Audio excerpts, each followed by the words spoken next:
Movie की starting में हमें एक आदमी को दिखाया जाता है जो जंगल में एक बॉडी को दफना रहा था।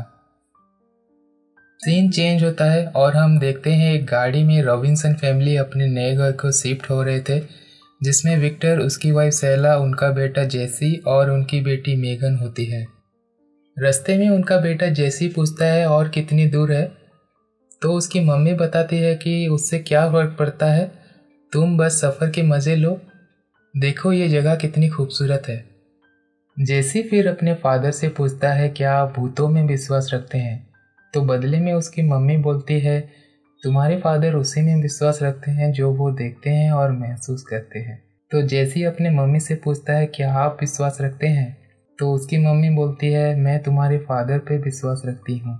फिर वो लोग अपने नए घर पहुँच जाते हैं और थोड़ी देर बाद हम देखते हैं वो घर में सामान रख रहे थे। इस दौरान हम जेसी को देखते हैं जो कि घर को एक्सप्लोर करते हुए बेसमेंट की तरफ आ जाता है, जहाँ पर उसे कबर्ड में एक मशीन मिलता है। वो अपने फादर को बुलाता है। फिर वो लोग उस मशीन को चला के देख रहे थे और सेला उन्हें बुलाते हुए कहती है बहुत रात हो गई है, सोने चले जाओ। तो वो जाते जाते मशीन को ऑफ करना भूल जाते हैं। तभी हम मेगन को देखते हैं जो कि जागी हुई थी और उसे कुछ बच्चों के खेलने की आवाज़ें आती हैं, पर वो ज़्यादा गौर ना करते हुए सो जाती है। फिर हमें सुबह के वक्त एक क्लिनिक बेलवुड को दिखाया जाता है, जहाँ पे मेगन के पेरेंट्स मेगन को डॉक्टर हॉलिंग्स के पास ट्रीटमेंट के लिए लाए थे। और यहाँ पर पता चलता है कि मेगन को एक मेडिकल कंडीशन ऑटिज्म है, और हमें ये भी पता चलता है कि वो लोग स्पेशली मेगन के ट्रीटमेंट के लिए यहाँ पर शिफ्ट हुए हैं। ऑटिज्म एक कंडीशन है जिसमें पर्सन को कम्युनिकेशन एंड सोशल इंटरेक्शन में प्रॉब्लम होता है और उन्हें लाउड नॉइज से भी परेशानी होती है। मेगन की मदर डॉक्टर हॉलिंग्स को बताती है कि मेगन को म्यूजिक एंड पेंटिंग में इंटरेस्ट है, जिस पे डॉक्टर हॉलिंग्स कहती है कि मेगन को कोई टॉय म्यूजिक बॉक्स ला के दें। फिर रात में हमें मेगन को दिखाया जाता है, उसे दोबारा से वो आवाज़ें सुनाई देती है। जब वो खिड़की से झांक के देखती है तो उसे वहाँ कोई नहीं दिखता। अगली सुबह उनके गार्डन में 2 स्नो एंजल्स के निशान मिलते हैं। फिर हमें उनका पड़ोसी जॉर्ज गिफर्ट को दिखाया जाता है। वो उन्हें बताता है कि यहाँ के किसी ने स्नो एंजल्स को लेकर मजाक किया होगा, शायद ये मिस्टर टेम्पल्टन ने किया होगा जो कि अभी पैरोल से निकले होंगे।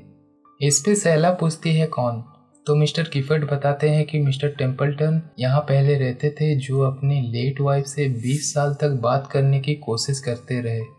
फिर अगले सीन में विक्टर सेला को बताता है कि ये मशीन थॉमस एडिसन का इन्वेंशन है।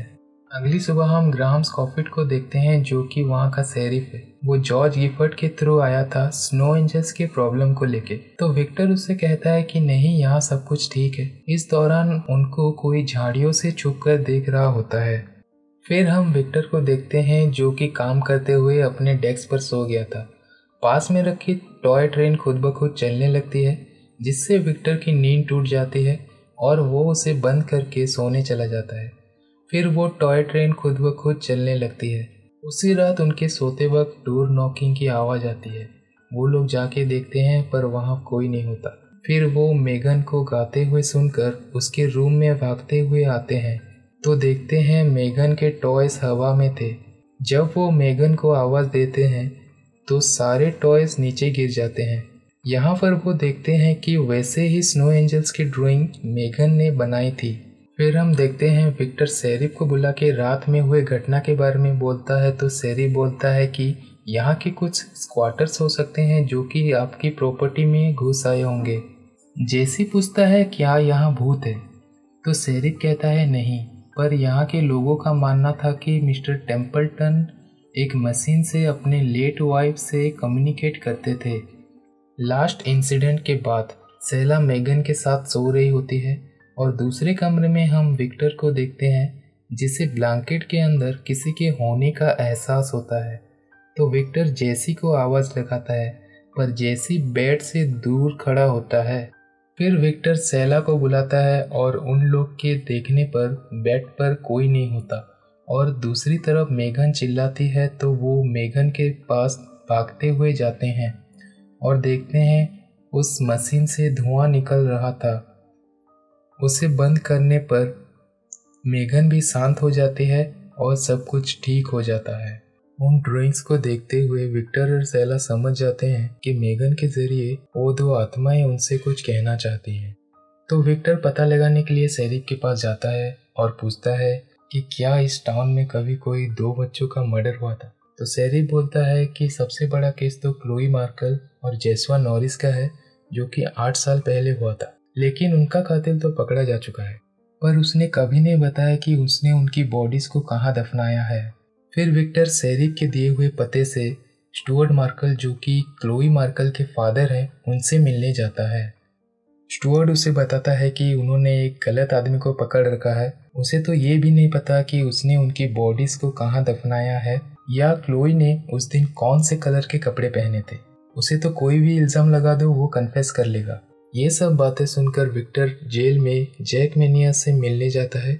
उसे पूछता है कि तुमने उन बच्चों को क्यों मारा, क्या तुम उन्हें जानते थे? जैक बोलता है कि किसी को मारने के लिए उसको जानने की जरूरत नहीं है। फिर विक्टर पूछता है तुमने उनकी बॉडीज को कहाँ दफनाया है, जिसपे जैक बोलता है उसे याद नहीं, और वो इधर उधर की बातें करते हुए कहता है कि उसने 30 लोगों का मर्डर किया है। फिर विक्टर उसे पूछता है कि तुमने कहाँ कहाँ काम किया है, तो उसे पता चलता है कि वो पहले जॉर्ज गिफर्ड के साथ काम कर चुका है, जिसपे विक्टर जॉर्ज गिफर्ड के ऊपर डाउट करता है। इसी दौरान हम देखते हैं सेला जेसी को जॉर्ज के साथ छोड़कर मेगन को स्कूल से लाने जाती है। जब सेला और मेगन स्कूल से वापस आ जाते हैं उसी वक्त विक्टर भी आ जाता है और उन्हें घर पर जेसी ना मिलने पर वो उसे आसपास ढूंढते हुए जंगल की तरफ आ जाते हैं।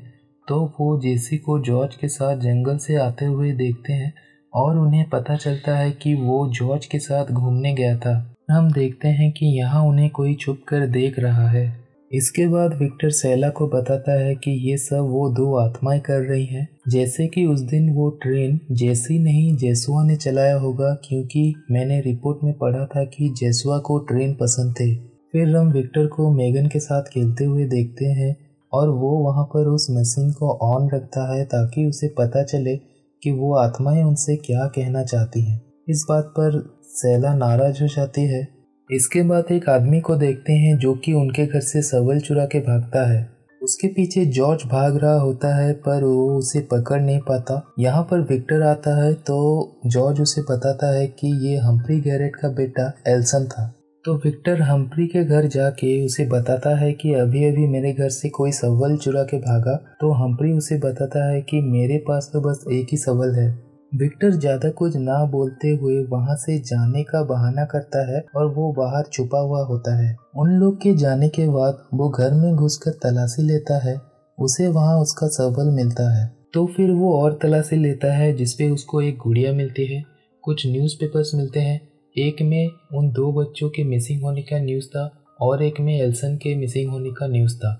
वहाँ पर उसे कुछ स्केचेस मिलते हैं जो कि बिल्कुल मेगन के ड्राइंग के जैसे होते हैं और एक एल्सन का आईडी कार्ड होता है जिससे ये पता चलता है कि एल्सन भी बेलवुड का पेशेंट था।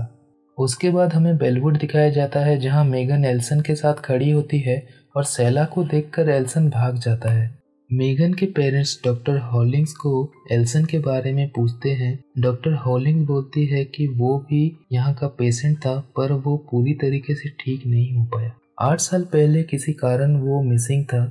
जब वो मिला वो शौक में था, तभी से आज तक उसने किसी से बात नहीं किया। इस पे विक्टर पूछता है कि 8 साल पहले 2 बच्चों का मर्डर हुआ था। तो डॉक्टर कहती है कि एल्सन का उससे कुछ भी कनेक्शन नहीं मिला और उनका कातिल तो जेल में है। फिर डॉक्टर मेगन के बारे में बताती है कि वो बहुत अच्छा प्रोग्रेस कर रही है। उसके बाद विक्टर सेला को एल्सन के घर में मिले सारी चीज़ों के बारे में बताता है और वो दोनों एल्सन पे डाउट करते हैं। तो विक्टर ग्राहम यानी शेरिफ को बुला के एल्सन के बारे में सब कुछ बताता है और उसे एल्सन के घर सर्च वारंट लेके जाने को कहता है, जिसपे ग्राहम कहता है कि इतने से सबूत पे हम सर्च वारंट नहीं ले जा सकते। उसके बाद विक्टर ग्राहम को वो मशीन दिखाता है। उसी दौरान मेगन को कुछ विजन्स आने लगते हैं और वो चिल्लाने लगती है। उधर ग्राहम जब घर जाने के लिए निकलता है तो उसे एक अदृश्य शक्ति हमला करती है जिसपे वो बेहोश हो जाता है। जब वो उस मशीन को ऑफ कर देते हैं तो सब कुछ वापस नॉर्मल हो जाता है। अगले दिन जब विक्टर उस ड्राइंग्स को देख रहा होता है तो उसे ये केव की तरह लगते हैं। तो वो आसपास के लोगों से पूछने चला जाता है। विक्टर के जाने के बाद जब घर में सेला मेगन को ढूंढती है तो वो उसे कहीं नहीं मिलती, और जब वो एक रूम में जाती है तो उसे वहाँ वो मशीन ऑन मिलता है। फिर जब वो कुछ आवाज़ें सुनती है तो वो डर के पास में पड़े रेंच को उठा के उसके पीछे भागती है, तो वो एल्सन होता है जो कि वहाँ से भाग जाता है। तभी पास में उसे मेगन के रोने की आवाज़ आती है जो कि वहाँ पर छुपी हुई होती है। फिर हम जेसी को देखते हैं जो कि अपने साइकिल पर घूमने निकलता है। इधर सेला और विक्टर ग्राहम को एल्सन के बारे में बताते हैं कि वो फिर से उनके घर में घुसा था। उनके पास कुछ पक्के सबूत ना होने की वजह से ग्राहम कुछ नहीं कर सकते बोल के वहाँ से चला जाता है। उधर जेसी को एल्सन जाते हुए देख लेता है और जेसी घूमते घूमते जंगल के अंदर चला जाता है। उसको रास्ते में एक गिरा हुआ पेड़ मिलता है जिसपे वो रुक जाता है। तभी अचानक से उसके सामने कोई आ जाता है। इधर जेसी के वापस ना आने पर विक्टर और सेला परेशान होते हैं, तो विक्टर जेसी को ढूंढने चला जाता है और सेला जॉर्ज को कॉल करके जेसी के बारे में पूछती है। विक्टर जेसी को ढूंढते हुए जंगल की तरफ आता है तो उसे वहां ग्राहम मिलता है जो उसे जेसी का साइकिल दिखाता है, और वो दोनों जेसी को ढूंढने के लिए जंगल के अंदर चले जाते हैं। कुछ देर बाद वहां एल्सन भी पहुंच जाता है और वो जेसी का साइकिल देख के उन दोनों के पीछे चला जाता है। इधर मेगन को विजन्स आते हैं जिसपे हमें पता चलता है कि उन बच्चों को ग्राहम ने मारा था और उसे एल्सन ने देख लिया था, और एल्सन को ग्राहम ने भी देख लिया था। फिर मेगन घर से निकलकर खुद ब खुद जाने लगती है और उसे देखकर सेला भी उसके साथ जाती है। विक्टर और ग्राहम जेसी को ढूंढते हुए एक केव में पहुंच जाते हैं। वहां विक्टर को उसका शवल मिलता है जिसे एल्सन ने चुराया था। विक्टर केव के अंदर चला जाता है और उसे वहां जेसी बंधा हुआ मिलता है। पीछे से विक्टर पे ग्राहम हमला कर देता है। तभी एल्सन आके ग्राहम को पकड़ लेता है तो विक्टर छूट जाता है। ग्राहम एल्सन पर हमला कर देता है जिससे एल्सन बेहोश हो जाता है। तभी ग्राहम विक्टर और जेसी को मारने के लिए गन निकाल लेता है, और इसी दौरान उसे जोर जोर से बच्चों के चिल्लाने की आवाज़ें सुनाई देती है, जिसपे वो परेशान होकर केव के बाहर चला आता है। बाहर मेगन और सेला भी पहुंच चुके होते हैं, तो ग्राहम उन्हें गन पॉइंट पे ले लेता है। उसे फिर से वो आवाज़ें सुनाई देती है तो वो इधर उधर भागने लगता है, और फिसल के गिरने पर उसका सर पत्थर से टकराता है जिससे उसकी मौत हो जाती है। फिर हमें दिखाया जाता है कि वो आत्माएं आज़ाद हो जाती है। आखिर में हम देखते हैं रॉबिन्सन फैमिली ब्रेकफास्ट कर रही होती है और मेगन अपनी ड्राइंग अपने पापा को दिखाती है। फिर हम मेगन को बेसमेंट में देखते हैं जो कि उस मशीन को चलाकर आवाज़ें सुनकर मुस्कुरा रही होती है, और यहाँ पे ये मूवी ख़त्म हो जाती है। पर हमें मूवी में कहीं पर भी ये नहीं दिखाया गया कि ग्राहम स्कॉफिल्ड ने आखिर उन बच्चों को क्यों मारा था।